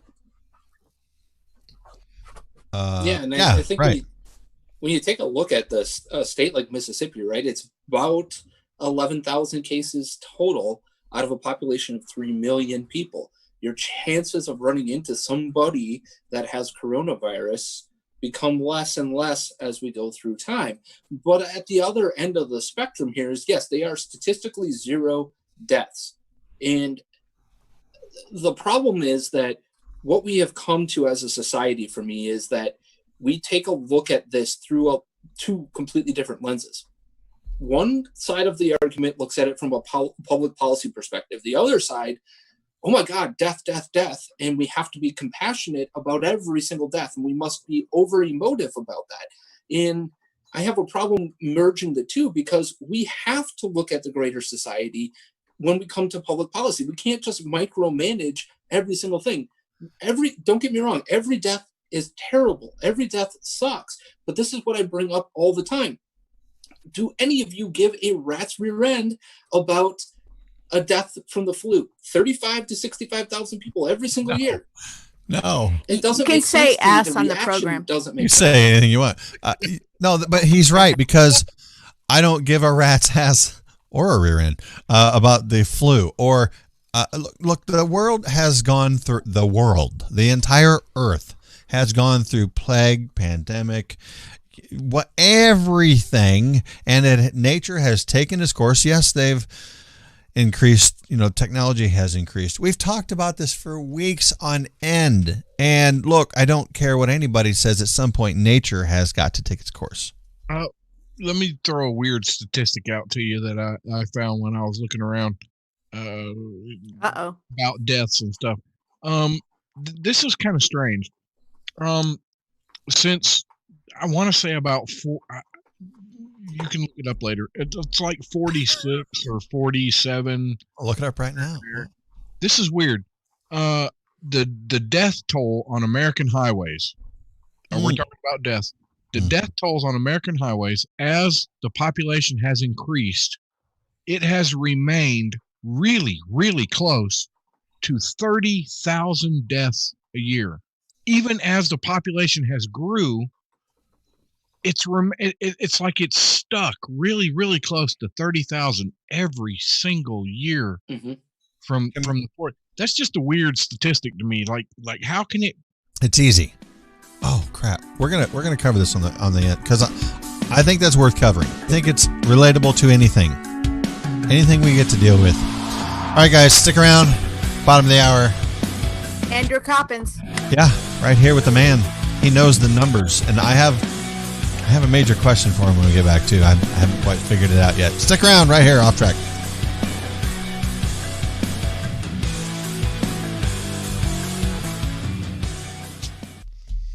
Trying to formulate my question after the show.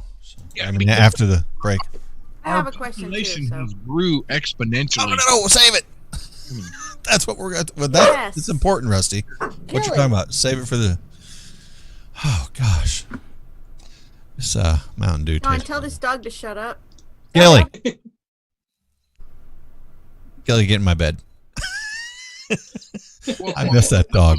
Hey, look, I slept in that bed before you did, so. That's true. You broke it in for me? When we texted last week, you said you were going to look at numbers on Wisconsin reopening and voting in person. Did you? Yeah, we can cover that. You got some of that? Yeah, I got that. Yeah, I told you we should have brought him in earlier. We could. Well, he's way smarter than the rest of us. It just confuses our audience. They're like, "Wait a minute, what's going on? Are we in a parallel? know, right? This is the bearded Spock. I'm telling you." Hansen guy here. Who's gonna ask him? Yeah, Hansen's been hanging out. Are you gonna ask him? Yeah. Hey, Joe, what's up? Procrastination. Yeah. I meant. Ooh, does he have Just gave those? it away.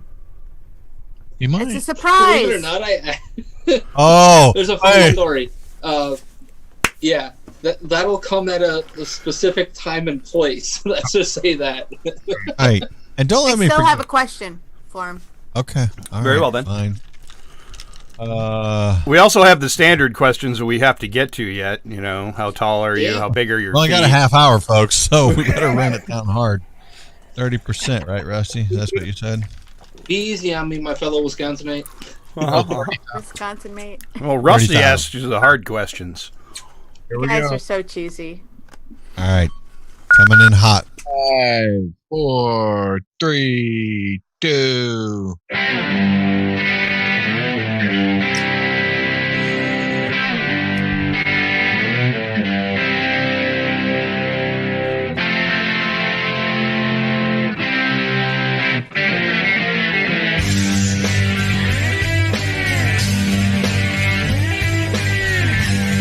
Well, I got to tell you, folks, this show is a whole lot better than last week's show.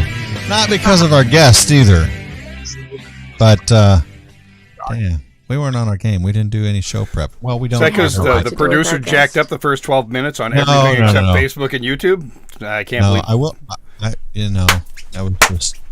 I didn't even look at anything. Anyway, okay, we got a couple things we're going to run down here in this last half hour. I wrote down a couple things. Yeah, I know. I wrote something down. Can you believe that? Holy crap! To get back to Left to Rusty. right, up and down. You know how to do that? Yeah, like Okay. Arabic, except backwards.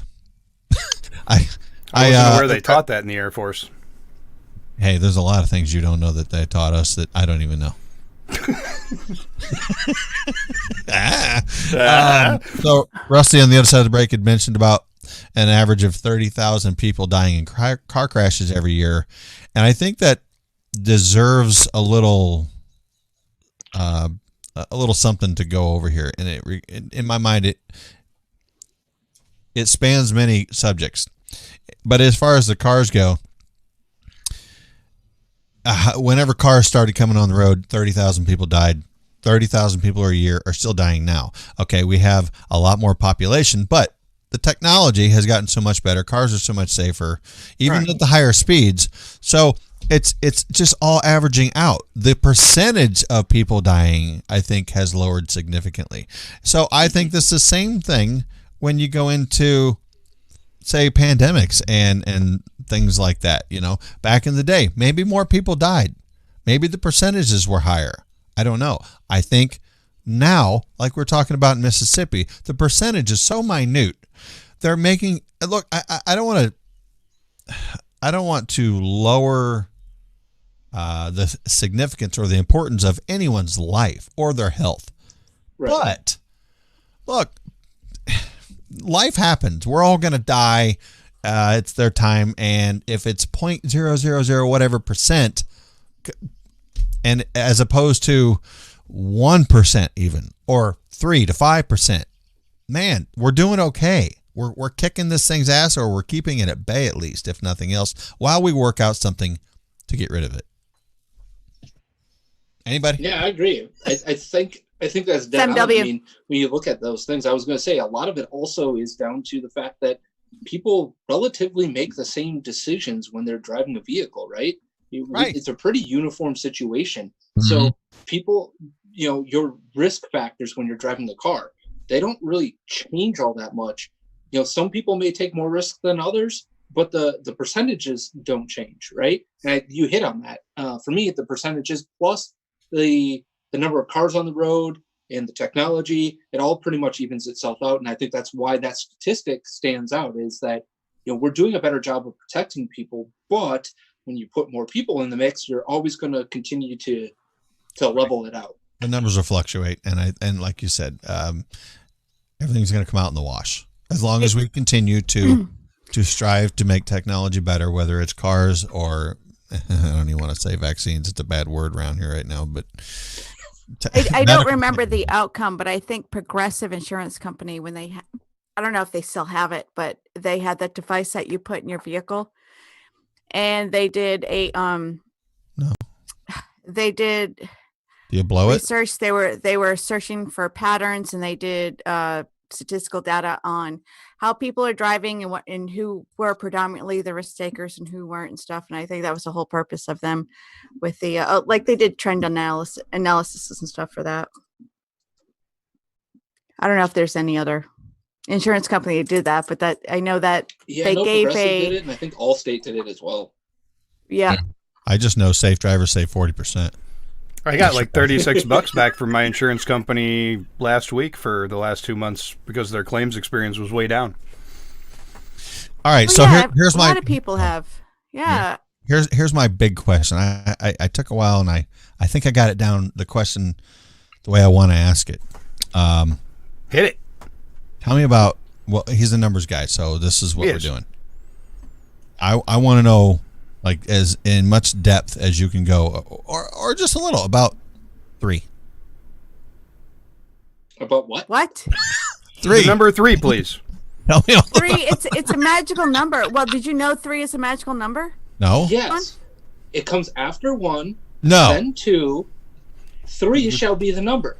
Wait, okay. Are you? 3. How do you know that? A magical number, Sean. How do I know? How do I know to trust him?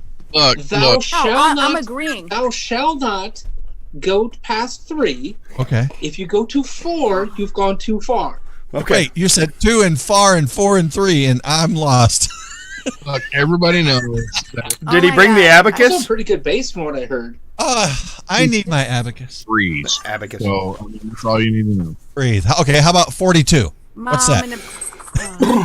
Did you never see that Schoolhouse Rock? Yes. Have you never seen Monty Python and the Holy Grail? Exactly, Monty Python. He was 1, doing that. 2, 5. 5. No. 3, sir. I don't know. And this is how Dependers Live opens every day. That's over Sean's head. Go ahead, Rusty. All right, very important. Andrew, how tall are you? What? How tall are you? Tall enough? That's not a number. 5'9". And a quarter. All right, how old are you? Take a guess first. This will be interesting. 42. 26. I need to pull him up on the big screen here so I can see. I'm 38. Oh, dang. What? I was going to throw him under the bus at 12. Get the farting out of here. What is your favorite color? That's not a number. Ooh. My favorite color is probably navy blue, believe it or not. Yeah, Navy. What is your favorite curse word? Shit. What is your quest? The holy hand grenade of Antioch. No. Nice. Man, I know what this guy's humor is, his range. Yeah. So, what is the actual percentage of fake statistics? 100%. Thank you. Oh, yeah. Because I used to hear 93% of statistics are made up, 97%. Yeah, That was a doc 93% thing. are made up. The other 7% are, well, bullshit. It's true. It's true. That was a doc thing I used to love. So earlier, Absolutely. Sean said something about how we need to strive to make things better and continue to improve technology and stuff, and it reminded me of something that this brilliant politician had to say. We need to invent technology that's never even been invented yet. Wow, that is so. Wow. And folks, she has a degree in economics. I don't believe that. I Her literally masters, don't. Right? I do not believe she has a degree. Okay, actually, she might have a piece of paper. But look, But didn't she go to Syracuse or Georgetown? Are you guys making fun of Alexandria Ocasio-Cortez? She went to BU. She went to where? Boston University. Really? Yeah, she did. Wow. She went there. That doesn't mean she learned anything, Melissa. How did she get her piece of paper? I had heard. Cheek jousting. Wished I could quote them, but that before she was. I don't like cheek jousting. What? Before Sorry. she went into. I don't like doing it. Sorry, never mind. Her family was very conservative, and she was too till she went to college, and college had turned her around. I had read that somewhere, but tragic story. I don't know. It's how you go from BU to bartender. Yeah. I don't know. College has a tendency to make people experiment with certain things. Shut your dirty I whore think. mouth. I don't know. I did experiment. No, you. I have a hard time believing that. So are you saying? Actually, I'll just say it. I think Alexandria. Don't make the sounder. Alexandria Ocasio. God, I hate that thing. From way back in that one guy's day here on Mojo 50. Yeah, we don't want to play that anymore, huh? I think she let her education get in the way of her learning. She didn't learn shit. Just because you're educated doesn't mean you're smart. Thank you, because a lot of people are. A lot of people are not. Rusty? So what is a perfect Andrew Coppens day? You don't have anything else to do. All the time is just on you. What do you do? What makes you happy? Does it involve a cat cooler? Put me in front of sports in any way, shape, or form. Whether that's playing it, a perfect day for me is in the fall. You got soccer on in the morning. You got your soccer mates you can watch the games with early on. Move right into some college football all day long on a Saturday. That's an absolutely perfect day for me. Maybe some grilling involved in there. Some time with some family. I'm a pretty simple individual when it comes to that sort of stuff. Maybe throw in some craft beer. That's probably my speed of a day. Other than the commie ball, that sounds like a great day. Yeah, commie ball, huh? Yeah. Okay, you Jim Dawes. No. Right. So how would you? We watched cornhole tournaments on ESPN yesterday. Nice. What else are you gonna do, right? Yeah, right. So how would you keep those craft beers warm at this time of year? It's getting warmer outside. No, you keep them cool with cat coolers. Yeah. Where do I get one of those? Rusty got one of those. Rusty, can you give us the website? Well, just like you said, catcoolers.com, catcoolers.com. I got one. It is fan-freaking-tastic. That thing. Wait, when are you going to show us your cat cooler? Man, it's on the show. Thank you for giving us that second part of that sentence. Wow, no one he caught it. There you go. Now, when is she going to show us your cooler, and what promo code did you use to get 10% off? I used promo code whiskey, and I got 10% off. Oh yeah, and I did. I got the 55 quart, and it looks just like that one behind Chris right there. Identical to it exactly. Nice. Yeah. Wait, it's yellow? Yes, it is. You didn't have it customized? Because you can customize over at catcoolers.com. I didn't get it customized, but when you look at it, what else do you need on there other than the yellow? Your face, pretty. Rusty. It's pretty. Your face, or an You could have put off my track. face. This could have been on the cooler right here. Oh, I know. I didn't do that at the time. Mm-hmm. See how it is. Catcoolers.com, catcoolers.com. What kind of show prep do you do, Andrew? Because I can't imagine the numbers just being stuck all up in your head, and we don't know what show prep is anyway. So what does that look like for you throughout the week? Yeah, I think for me, it's really looking for stories that are not part of the mainstream, if you will, your Daily Wires or whatever you want to use for show prep.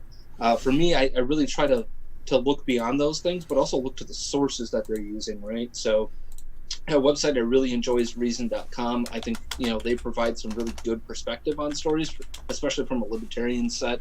But for me, a lot of it is sitting down and actually reading articles and not regurgitating what some other website has regurgitated already, and really taking the time to think through the statistical side of things. And I think that's the other thing that takes some time, because you never want to throw a stat out there or a point that has statistical background to it and be wrong. That is like the worst thing you could possibly do. It's like, oh, by the way, that is a bunk stat. So it's also, okay, this is a really cool piece of information, but is it true? And so you got to really sleuth through a lot of stuff. So, I mean, do you really have to dig for the numbers in a story? I mean, you say you go to certain places. I know you're going to get more information than others, but I look at stuff and I see a number here and a number there. But when I hear you, I'm like, and this is all like, it's all about the numbers. That's he literal. Digs deep for those numbers. I mean, deep. Maybe. That's my jam. No, I think for me a great example is the story this week of the efficacy of mask wearing, and there's proof that 100% of droplets get blocked by cloth masks.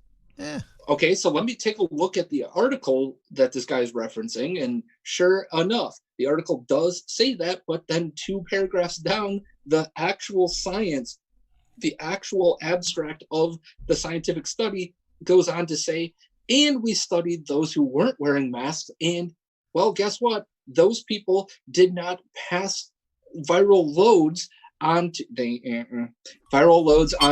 wonderful individuals around them. So great. 100% of droplets get blocked, but what does it matter if you have to be around somebody for 30, 40, 50 minutes, right? At the end of the day, right? The article, the guy has a slant to it and doesn't tell you the other side of the story. Right. You wouldn't get that if you didn't look at the original study that was done. They take the numbers and mold it into whatever rhetoric they want to spit out for their agenda. Right, and that's why I always tell people, look at the original source. Do not look at the story that's in front of you. Look at the original don't look source. at the drama, the headlines that grab you. Don't look at all that stuff. Look at the source.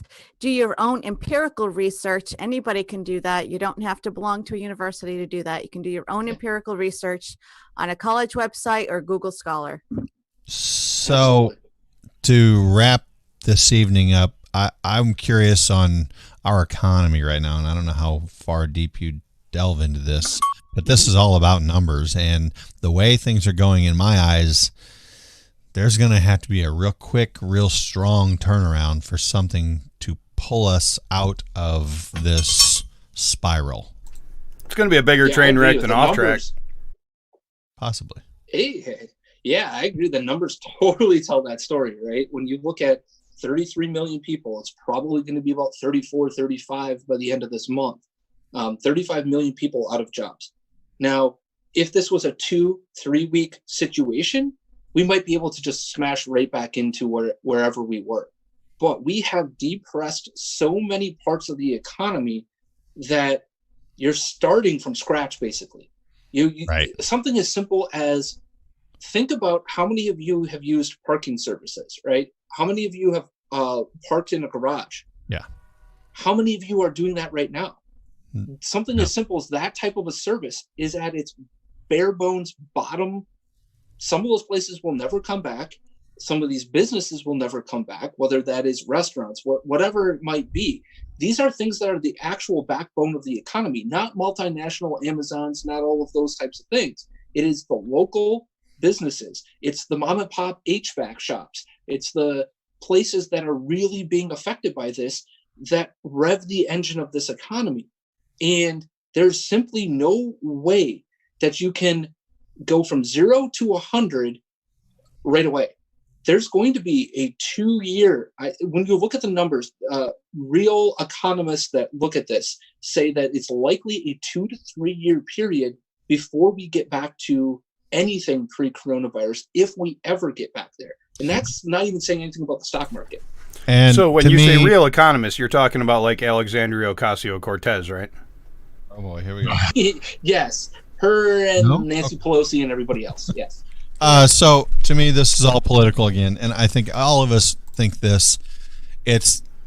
I'm going to throw the left under the bus. Is they want our economy to sink and suffer, and so they could make us more dependent on them, and that's their agenda. So why do I also see some of the other folks on the right in the same wheelhouse? I don't even. Let me ask this as far as a devil's advocate position.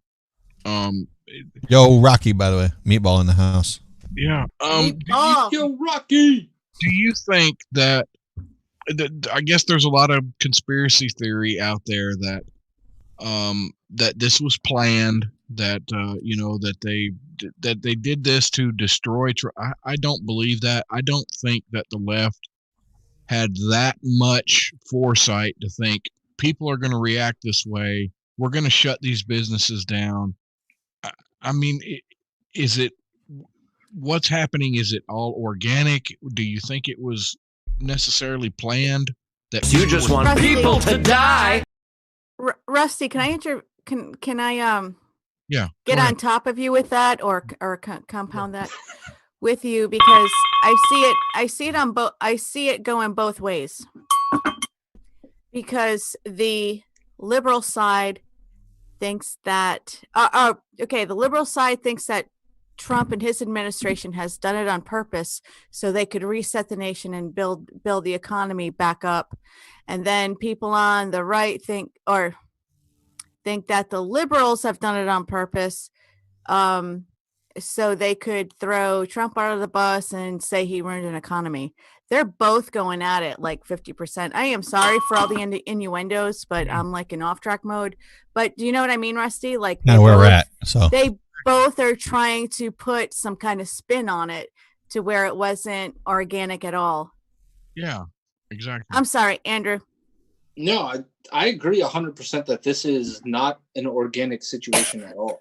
I think you have to look at the people that are in power, and I hate to use the term from Rahm Emanuel, but it is so apropos right now. Never let a good crisis go to waste. Yeah, this is exactly what that $3 trillion bill coming out of Congress is all about. It's what we're seeing from Donald Trump and some of the things that he is doing as well. These are all things to manipulate, certain aspects of the economy. I brought this up on the show real quick, is that right now we're not feeling the effects of this in a larger sense, right? People may be feeling this from, not having a job and some of those things. But what the government has done is on the federal level, they've come in and basically made up for all of the missed parts of your job, right? So on the monetary side, for instance, 60% of people on unemployment right now are making more money today than they were at their jobs. So the government has done that. Plus, the government has come on top with the state governments and bailed them out for all of their expenses so far. So you're not here. No side of the economy is feeling pressure right now. The government's not feeling it at the state level. The most individuals are not feeling it on a personal level. And when those two things don't happen, there's no urgency to look at the economic aspects of it. Leslie over in the YouTube here, she says impeachment failed. Take down, destroy the economy in our lives, and keep it going till we. Whoa! It jumped until we have to mail in our votes, and they can steal the election. I think this is the first statement. Impeachment failed. I think everything they've done has failed, but it's just another thing to try and shut down Trump and make him look bad. Yeah, and I think part of it is that he does a lot of this to himself. To Absolutely. be honest with you, I agree with that too. I think he doesn't have the eye on the ball all the time. It's always about whatever the media is doing and reacting, and that's always what Trump has been about his entire life as an adult. But for me, I think that it's too easy for them to be able to take advantage of this. If they can prolong the situation, make Trump look bad, make Fauci versus Trump and all those things politically, it is a game winner for them, right? There's aspects of this that are very political, and we're seeing it in the responses from other people because we've been told flatten the curve. Now it's 3 months later, and now it's all about a vaccine or a cure or whatever. The goalposts keep moving, and it keeps moving from one side and not the other politically. That's the problem that I have here. Right on. Rusty, did you say something about the numbers on procrastination? Did you have them? Maybe Andrew has them. No, I don't have. I was hoping that Andrew. I think he said he had been working on the. Yeah, we're coming up on show close here in about 5. Here's the numbers guy. Do you have them? Well, you see that they're on the roof with Doc Thompson. So. Oh, I applaud you that. Yes, I do. Numbers are on the roof. That is at one time, but they're on the roof. Tribute to one Doc Thompson. That's attaboy. Awesome. He said it without cracking a smile and laughing. Right? What a guy. He knew. What do you see in the future for Andrew Coppens and your show or whatever you plan? Yeah, I think the big thing for me is for people to go to criticalthinking.locals.com. That's Dave Rubin's spin on Patreon, YouTube, podcasting, all those things. I'm really kind of moving away from YouTube and some of the censorship that has gone on there, especially to smaller creators on their platform. They've really, really hammered on those groups. So I've kind of moved a lot of my content over there beyond the weekend show. I'm doing a twice weekly little 10-15 minute segment that subscribers will get exclusively, so you can check that out. I really see your a show of the type that you do becoming like I see it growing. I see it being a show that even a big media source could pick up because you can go to it for real information. It doesn't have a spin to it. It is the numbers. Right. Mm-hmm. Someone will argue with it, of course. That's what they do. But it's great information, and I think it makes people think. And maybe they want to dig themselves. I don't know. Now you sound like Dr. Seuss, dude. Hey. Wow. Say that again. Locals.com. LOCALS. Okay, we'll get that out on the socials. Appreciate that. But yeah, I appreciate you guys having me on. It's been fun and hopefully informative and all sorts. Yeah, we got a little bit of serious in there too, and that's cool. I appreciate that. Yeah. Thanks for joining us. I like changing it up. Our listeners never know what they're going to get from week to week with this show. Last week, it sucked. It sucked. Yeah, our show sucked. We were all out of our element. This week we're fart smellers. Yeah, and there's that. Then there's me, and So well, the second hour was good this week, anyway. Dang, right? I bet you have. Yeah, 5 minutes before showtime, Rusty's like, "Can we just bring Andrew in early this week?" Yeah. Right. He's so afraid. Gosh. Yeah. So it's 6 p.m. Eastern Saturdays. I think you need another slot at least. Mm-hmm. An additional, not a different one. Mm-hmm. Talking to you personally, I can see why Doc. Things in the works. That's all I can say. Good. On that front, there may be some things in the works. There it is. Okay. Talking to you personally, Andrew, I could see why Doc had invested in you or had a lot of faith in you. Pretty cool guy. Yeah, I'm digging. And a smart feller. Sorry. Oh. All right. Anyway. I appreciate it, guys. Gosh. And Mississippi. I need to get. You know what? I need another road trip already. This has only been what? I've been home for not 20. Okay, I've been home for 24 hours. Where are you going next? Hell, if I don't change my ways, but I'm trying to. I'm changing my ways. Let's just say that I'm working on it. But I don't know. I'm going to be traveling. Literally, my job. Going to be traveling, guys. North Carolina. You never know where I'm going to be next. Florida. Oh man, that music's here Wisconsin. already. Yeah, absolutely. I need to get back to Mississippi, though. I got some visiting to do with some great people down there. All of them. Guys, thanks for joining us again right here off track. We love you. And thank you to Mr. Andrew Coppens from Critical Thinking on Mojo 50, 6 p.m. Eastern every Saturday. Check it out, folks. Come back next week.